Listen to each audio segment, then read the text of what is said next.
All right, let's jump right in. Today, we're unpacking a piece of lore for this explainer that has been sparking absolute global internet panic.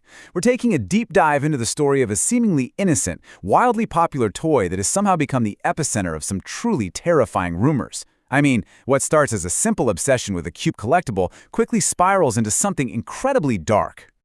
And that brings us to the ultimate question keeping people awake at night.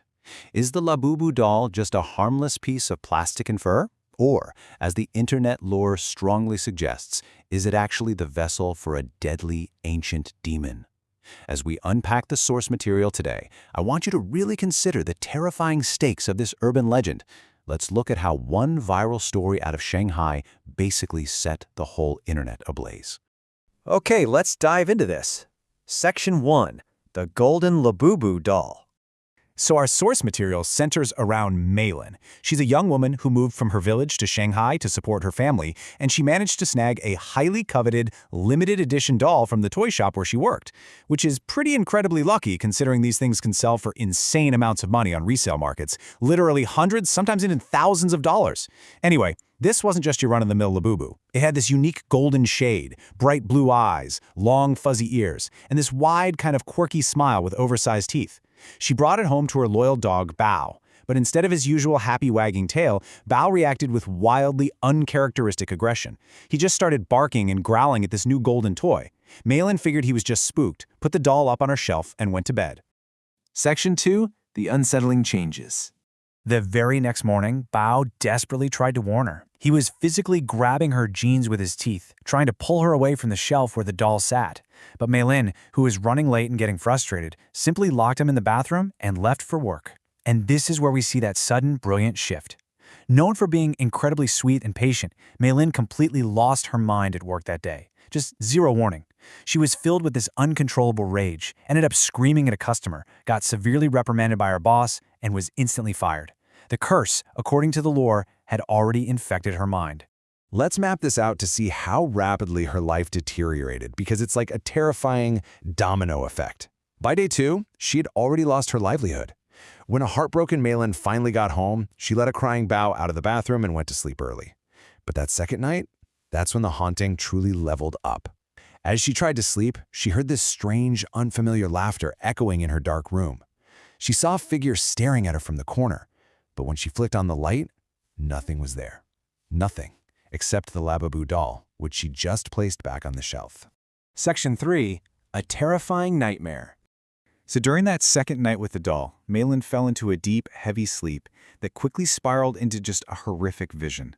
A rotting, bright red monster appeared right in her bedroom. It had razor-sharp fangs and these incredibly long claws that were somehow sharper than its teeth. Slowly it approached her in the dark and began to choke her. Melin screamed in absolute terror, but the monster just let out a deafening, horrifying laugh and attacked her with its claws. She jolted awake in a cold sweat. But the terror absolutely wasn't over. She looked down and realized she wasn't alone in the bed. The Labubu doll, which she had left over on the shelf, was sitting directly on top of her, and the source notes its cute smile had twisted into a terrifying demonic grin. Before Melin could even process how impossible this was, her dog Bao rushed into the room, grabbed the doll in his teeth, and completely tore it to shreds. Section 4. The curse takes over. Completely exhausted and with a splitting headache on the third morning, Melin woke up to find her face and hands covered in mysterious red bite marks. Plus, the apartment was eerily quiet. Looking into her bathroom mirror, she saw the horrifying reflection of the monster from her nightmare standing right behind her, laughing. She spun around, but the monster wasn't there. Instead, the Labubu doll, the exact same one Bao had ripped to pieces, was somehow sitting there, completely intact. Panicking, she ran outside to look for Bao. When she came back inside, the doll had moved. It now sat by the kitchen sink, fully reconstructed, with its hands and teeth dripping red. And underneath that sink, she made a gruesome discovery. Bao was dead, mauled and bleeding as if he had been brutally attacked.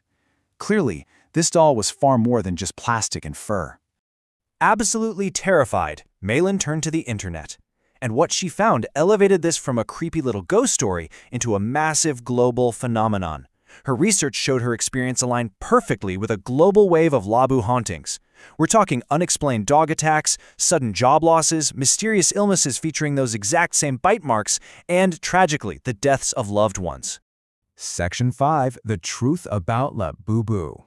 Stepping back from Melin's personal horror for a second, it's wild to discover that the broader internet rumor mill actually has a very specific name for this entity, Pazuzu. It's an ancient, malevolent demon. The rumors suggest that this evil entity is actively taking the physical form of the Labubu dolls worldwide. This phenomenon has caused such a massive panic that according to the source material, some countries have actually banned the dolls entirely. And get this, priests have even been called in to perform literal exorcisms on the toys. Now, knowing for sure she was dealing with a cursed object, Melin executed a frantic attempt to break the curse. She immediately set the doll on fire, took the ashes, sealed them tightly in a jar, and threw the whole thing into a nearby river. Feeling that she had finally, somehow, rid herself of the curse, she felt safe enough to call her younger sister that night and tell her the entire terrifying story. But the internet lore around this curse is relentless. The very next morning, Melin was found dead in her apartment. And honestly, the most chilling detail? Beside her lifeless body sat the completely unburned, perfectly intact Golden Labubu doll. In a really dark twist of irony, a friend from her old toy store visited the apartment, saw the cute doll, and unknowingly took the cursed object home with her. Talk about a nightmare ready to start the cycle all over again.